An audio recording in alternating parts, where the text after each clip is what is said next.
Ukraine തീരത്ത് ചരക്ക് കപ്പലിന് നേരെ റഷ്യയുടെ ആക്രമണം. 10 പേർ കൊല്ലപ്പെട്ടു. ഒരു മലയാളി ഉൾപ്പെടെ 4 പേർ ഭാരതീയരാണ്. കാസർഗോഡ് സ്വദേശി അഖിൽ ജോയലാണ് കൊല്ലപ്പെട്ട മലയാളി. ഗിനിയ ബിസൗ പതാക വഹിച്ച ഗോൾഡൻ ലിയോ എന്ന കപ്പലിന് നേരെ ഇന്നലെ വൈകിട്ടാണ് ആക്രമണം നടന്നത്. ഭാരതം, സിറിയ രാജ്യങ്ങളിൽ നിന്നുള്ളവരാണ് കപ്പലിലെ ജീവനക്കാർ. വിവരങ്ങളുമായി ഐസൺ ജോസ് ചേരുന്നു. ഐസൺ, എന്താണ് റഷ്യ ഇത്തരത്തിലൊരു പ്രകോപനത്തിലേക്ക് നീങ്ങാൻ ഇടയായത്? ഭാരതീയരും ഈ കപ്പലിൽ ഉൾപ്പെട്ടിട്ടുണ്ടല്ലോ, അതിലൊരു മലയാളി ഉൾപ്പെടുന്നു എന്നുള്ളതാണ് നമ്മളെ ഏറെ വേദനിപ്പിക്കുന്നത്. കൂടുതൽ വിവരങ്ങൾ.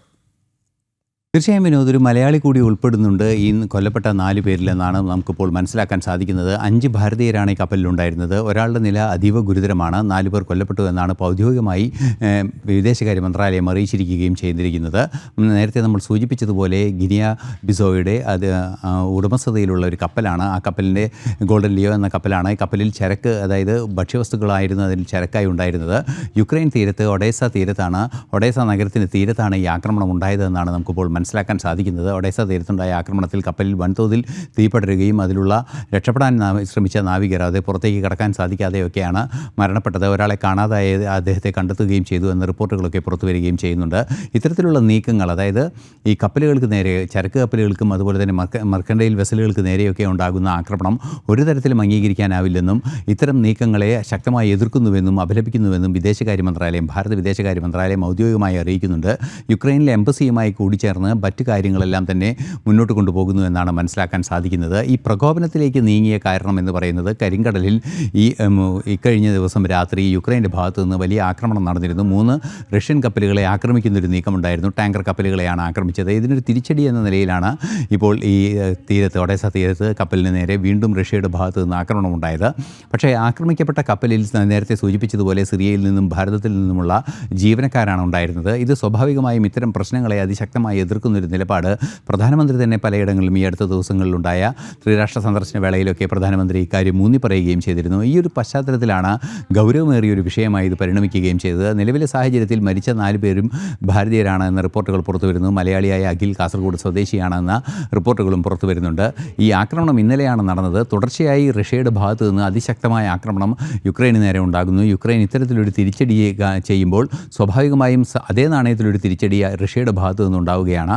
അതാണ് ഇപ്പോൾ വലിയ വെല്ലുവിളിയായി, അതായത് മർച്ചൻ്റ് നേവിക്കൊക്കെ നേരെ ഉണ്ടാകുന്ന ഈ ആക്രമണം മറ്റു രാജ്യങ്ങളിലെ, പ്രത്യേകിച്ച് ഭാരതത്തിൽ തന്നെ ഉള്ള നാവികരെ പ്രതികൂലമായി ബാധിക്കുന്ന, അല്ലെങ്കിൽ അവരുടെ ജീവന് വെല്ലുവിളിയാകുന്ന സാഹചര്യത്തിലേക്ക് നീങ്ങുന്നു എന്നാണ് മനസ്സിലാക്കാൻ സാധിക്കുന്നത്.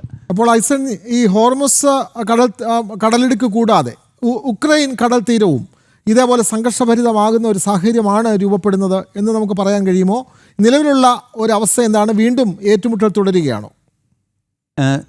വിനോദ്, തീർച്ചയായും ഇത്തരത്തിലൊരു ആക്രമണം ഉണ്ടായി എന്നത് ഈ അടുത്ത് റിപ്പോർട്ട് ചെയ്ത, അല്ലെങ്കിൽ തുടർച്ചയായി 1-2 ദിവസങ്ങളിൽ മാത്രം റിപ്പോർട്ട് ചെയ്തൊരു വിഷയമാണ്. അത് കപ്പലുകൾക്ക് നേരെ ലക്ഷ്യമിടുന്നൊരു നീക്കം യുക്രൈൻ്റെ ഭാഗത്ത് നിന്ന് ഇതിനു മുമ്പ് റിപ്പോർട്ട് ചെയ്തിട്ടില്ല എന്നൊരു വിഷയം കൂടിയുണ്ട്. മാത്രമല്ല, റഷ്യയും ഇത്തരത്തിലൊരു ആക്രമണം മറ്റു രാജ്യങ്ങളുടെ കപ്പലുകൾക്ക് നേരെ നടത്തുന്ന നീക്കം ഉണ്ടായിട്ടില്ല എന്നതും ഒരു യാഥാർത്ഥ്യമാണ്. പക്ഷേ ഹോർമൂസിലെ സ്ഥിതി അതല്ല. നേരത്തെ നമ്മൾ പലതവണ സൂചിപ്പിച്ചിട്ടുള്ളതുപോലെ ഹോർമൂസ് അടയ്ക്കുന്നതിനുള്ള നീക്കങ്ങൾ ഇറാൻ്റെ ഭാഗത്ത് നിന്ന് ഒരു പ്രത്യേക മേഖലയിൽ, അതായത് ബന്ദർ അബ്ബാസ് പോർട്ടിൻ്റെയൊക്കെ പരിസരത്ത് കൃത്യമായും ആ ഹോർമൂസ് കടലിടുക്ക് അടയ്ക്കുന്നതിനുള്ള നീക്കങ്ങൾ ഇറാൻ നടത്തുന്നു. അതേസമയം മറ്റ് പ്രദേശങ്ങളിലെ ബന്ദർ അബ്ബാസ് ഉൾപ്പെടെയുള്ള പോർട്ടുകളിലേക്കുള്ള കപ്പലുകൾ തടയുന്ന നീക്കം അമേരിക്ക നടത്തുന്നു. അത്തരത്തിലുള്ള സംഘർഷഭരിതമായൊരു സാഹചര്യം ഉണ്ടാകുന്നൊരു അവസ്ഥയിലല്ല ഈ പ്രദേശങ്ങളുള്ളത് എന്നതൊരു യാഥാർത്ഥ്യം തന്നെയാണ്. മറ്റൊരു പ്രധാന വിഷയം എടുത്തു പറയേണ്ടത്, ലോകത്തെ ചരക്ക് ഗതാഗതത്തിൻ്റെ 20% കടന്നു പോകുന്നത് ഹോർമൂസിലൂടെയാണ്. അത്തരം ഹോർമൂസിലൂടെ കടന്നു പോകുന്ന വലിയ ചരക്ക് ഗതാഗതം നടക്കുന്നൊരു മേഖലയായതുകൊണ്ട് തന്നെ അവിടെ ഉണ്ടാകുന്ന വെല്ലുവിളി കുറേ കൂടി കടുപ്പം ഏറിയതുമാണ് എന്നതും ഒരു വസ്തുതയാണ്. പക്ഷേ ഇറാൻ്റെ നീക്കങ്ങളോളം ശക്തമായൊരു നീക്കം ഈ റഷ്യയുടെയും യുക്രൈൻ്റെയും ഭാഗത്ത് നിന്ന് ഈ മർച്ചൻ്റ് നേവികൾക്ക് നേരെ ഉണ്ടാകുന്നില്ല എന്നത് ഒരു പ്രാധാന്യത്തോടെ നോക്കേണ്ട ഒരു സാഹചര്യം കൂടിയുണ്ട്. എന്തു തന്നെയായാലും വെല്ലുവിളി തന്നെയാണ്. ഹോർമൂസിനോളം വെല്ലുവിളിയില്ലെങ്കിലും സമാന വെല്ലുവിളി തന്നെയാണ് ഈ പ്രദേശത്തുമുള്ളത് എന്ന കാര്യത്തിലും തർക്കമില്ല. വളരെ വ്യക്തമാണ്.